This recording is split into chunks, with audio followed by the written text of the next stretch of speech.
सबसे बड़ा मंदिर स्कूल है। मैं उस इंसान को इंसान नहीं मानता जो अपने बच्चों को शिक्षा नहीं दे सकता। मैंने अपने भाईचारे के साथ मिलके 250 उन गरीब बेटियों की शादी करवा दी जिनके घर में ना माँ थी ना बाप था और ना ही उनके पास कोई पैसा था। मैं आज इस वक्त भी किराए के मकान में रहता हूँ। किराए के मकान में रहते हुए मैंने 1400 उन परिवारों को बसा दिया जिनके घर में पीने के लिए पानी का मटका तक नहीं था।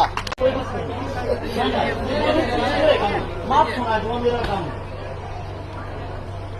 जो हमारे यहाँ पे पिता तुल्य बुजुर्ग बैठे हैं, अगर आप इन लोगों को देखोगे, ये गौशाला में, मंदिर में, मस्जिद में, गुरुद्वारे में हर जगह दान देते हैं। लेकिन इस देश की जो सच्चाई है, जो हकीकत है, अगर कोई सबसे बड़ा मंदिर है, अगर कोई आप लोगों को शिक्षा देता है, जागरूक करता है, रोजगार देता है, सबसे बड़ा मंदिर स्कूल है जिससे आप लोग शिक्षा ग्रहण करते हो, पढ़ते हो, अपना जीवन बनाते हो, अपने माता पिता का जीवन बनाते हो।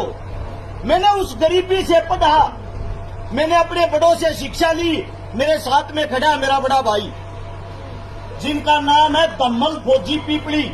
मैं छोटा सा बच्चा था जब ये रक्तदान करता था। इस भाई साहब ने अपने शरीर से 112 बार रक्तदान किया है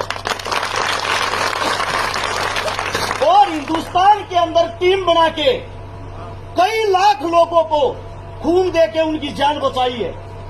इन्हीं को देखते हुए जब हमने ये देखा, हमने ये जाना कि जो असलियत में शिक्षा का महत्व है, असलियत में जो शिक्षा ग्रहण कर लेगा वो कभी दूसरे इंसान को परेशान नहीं देखेगा। उन्हीं चीजों को देखते हुए मेरा नाम हर्ष चिकारा है। मैंने अपने भाईचारे के साथ मिलके 250 उन गरीब बेटियों की शादी करवा दी जिनके घर में ना माँ थी ना बाप था और ना ही उनके पास कोई पैसा था। मैं आज इस वक्त भी किराए के मकान में रहता हूँ। किराए के मकान में रहते हुए मैंने 1400 उन परिवारों को बसा दिया जिनके घर में पीने के लिए पानी का मटका तक नहीं था। 27.5 करोड़ रुपए की नगद मदद उन गरीब भाई बहनों की कर चुका हूँ जिनके पास कोई आस उम्मीद का साधन नहीं था। मैं आप सभी साथियों को बता दूं, मैं ये नहीं बता रहा आप लोगों को मैंने क्या किया है। मैं आप लोगों को ये बता रहा हूँ, मेरे पास न पढ़ने के लिए पैसा था, न खाने के लिए पैसा था, लेकिन मैंने इस पढ़ाई को नहीं छोड़ा। आज भी मैं अभी इसी साल मैंने लॉ कंप्लीट की है, वकालत की पढ़ाई। आज भी मैं 4 घंटे हर रोज पढ़ता हूँ। उसी पढ़ाई के कारण मैं ये सब काम कर पाया हूँ।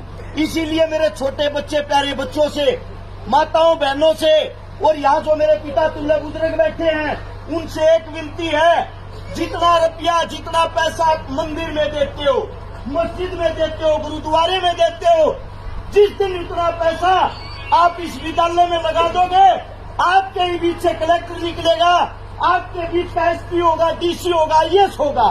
अपने बच्चों को पढ़ाओ, क्योंकि माँ बाप, दादा दादी, कोई भी अगर किसी के लिए कमाता, अपनी संतान के लिए, अपने परिवार के लिए, मैं उस इंसान को इंसान नहीं मानता जो अपने बच्चों को शिक्षा नहीं दे सकता। अगर आप भूखे रहोगे वो चलेगा, लेकिन आपके पास शिक्षा नहीं होगी, आप जीवन में कभी भी कामयाब नहीं हो पाओगे। हाथ जोड़ के मेरी समस्त साथियों से, भाईचारे से एक विनती है, एक गुजारिश है, जितना हो उसके अपने बच्चों को पढ़ाओ, अपने बच्चों को खिलाओ। हम हरियाणा से आते हैं, अगर आप खेलों में देखोगे 80% मेडल हमारे हरियाणा की बेटियां ला रही हैं हिंदुस्तान के लिए, क्योंकि वो अपनी बेटियों को, अपनी बच्चियों को सपोर्ट करते हैं, सहारा देते हैं, खिलाते हैं, पिलाते हैं।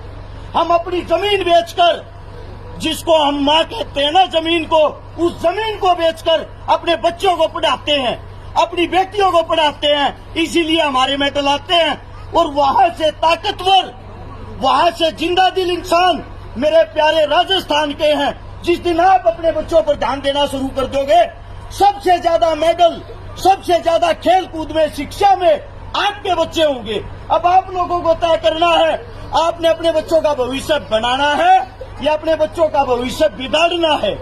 अगर मेरे मुख से कोई गलत शब्द निकला हो, कोई गलत बात निकली हो, उसके लिए हाथ जोड़ के क्षमा चाहता हूँ। सभी को राम राम, जय हिंद। धन्यवाद बहुत बहुत भाई साहब आपको।